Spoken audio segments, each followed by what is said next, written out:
Ditreskrimsus Polda Sulawesi Utara telah menyatakan berkas perkara dugaan korupsi dana hibah telah lengkap dan akan segera dilimpahkan ke pengadilan. Direktur Reserse Kriminal Khusus Polda Sulawesi Utara Kombes Pol FX Winardi Prabowo beberapa waktu yang lalu mengatakan, pihak Kejaksaan Tinggi Sulawesi Utara telah menyatakan berkas perkara kelima tersangka dari kasus dugaan korupsi dana hibah ke MIM telah rampung. Dari surat yang sudah kita terima secara resmi, 2 itu pertanggal 1 Agustus 2025, yaitu untuk tersangka AGK dengan HA, dan untuk 3 tersangka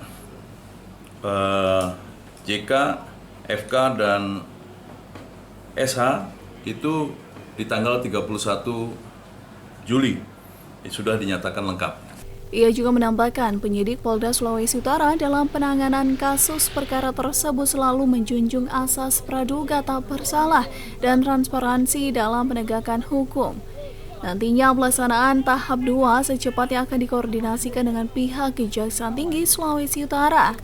Tidak hanya itu, terkait pemblokiran dan penyitaan dana 3,4 miliar rupiah di rekening Sinode Kemim akan dikembalikan, namun jika terbukti dana tersebut merupakan hasil korupsi, maka akan dikembalikan ke negara. Dari Sario Manado, Eka Putra melaporkan untuk Kawanua TV.